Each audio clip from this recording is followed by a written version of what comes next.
ஐயனார் துணை சீரியல் இன்னைக்கான எபிசோடில் சோழன் வந்து நிலா பின்னாடியே ஓடி வருவாங்க. நிலா நான் தெரியாமல் பண்ணிட்டு நிலா ஏன் நிலா இப்படி பண்ணுற அப்படின்னு சொல்லும்போது, நீங்கள் உங்கள் சுயநலத்துக்காக மட்டும்தான் என்ன யூஸ் பண்ணியிருக்கீங்க, இனிமேல் நீங்கள் என்கிட்ட பேசாதீங்க அப்படின்னு சொல்லிட்டு கத்திட்டு வீட்டுக்கு வந்துடுவாங்க. வீட்டுக்கு வந்ததுக்கப்புறமா சேரன் என்னாச்சுன்னு சொல்லி சோழன்கிட்ட கேட்பாங்க. எங்கள் 2 பேருக்கும் டைவர்ஸ் ஆகிட்டு அப்படின்னு சொல்லிட்டு ஆல்ரெடி நிலா வந்து ரூமில் போய் லாக் பண்ணியிருப்பாங்க. நிலாவும் வெளியே வருவாங்க. உங்கள் தம்பி வந்து என்னை ஏமாற்றிட்டாரு, நாங்கள் 2 பேருமே சின்சியராக லவ் பண்ணுறோன்னு சொல்லிட்டு கல்யாணம் பண்ணி வச்சுட்டாரு. ஆல்ரெடி எங்கள் அப்பா வந்து எனக்கு பிடிக்காத மாப்பிள்ளையை பார்த்த ஒரே காரணத்துக்காக தான் இவரை நான் ஹெல்ப் பண்ணிக்கு தேடி போனேன்.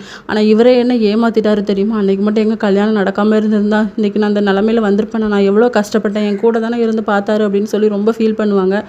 அதுக்கப்புறமா நான் இனிமேல் இங்கே இருக்க மாட்டேன்னு சொல்லிட்டு திங்ஸ் எடுக்க வைக்க போயிடுவாங்க. சேரன் வந்து எதுக்குடா நீ இப்படி பண்ண அப்படின்னு சொல்லும்போது, நிலாவை எனக்கு ரொம்ப பிடிச்சிருந்து, நான் அவளை லவ் பண்ணேன், அதுக்காக தான் இப்படி பண்ணேன், நான் அப்போ என் சுயநலத்தை மட்டும் தான் நான் தேடினேன் அப்படின்னு சொல்லி ரொம்ப ஃபீல் பண்ணிகிட்டு இருப்பாரா. நிலாவும் வெளியே வந்துடுவாங்க. உங்கள் யார் மேலே எனக்கு கோவம் கிடையாது, ஆனால் உங்கள் தம்பி சோழன் மேலே தான் நான் வெறுத்துட்டேன் அவரை அப்படின்னு சொல்லிட்டு கொஞ்சம் இருப்பாக பேசி பார்க்கலாம் அப்படின்னு சொல்லும்போது, உங்கள் தங்கச்சிக்கு இந்த நிலமைனா நீங்களாம் இப்படி தான் பேசிகிட்டு இருப்பீங்களாண்ணா அப்படின்னு சொன்ன உடனே எல்லாருமே அமைதியாயிடுறாங்க. இதோட நெக்கான எபிசோட் முடியுது.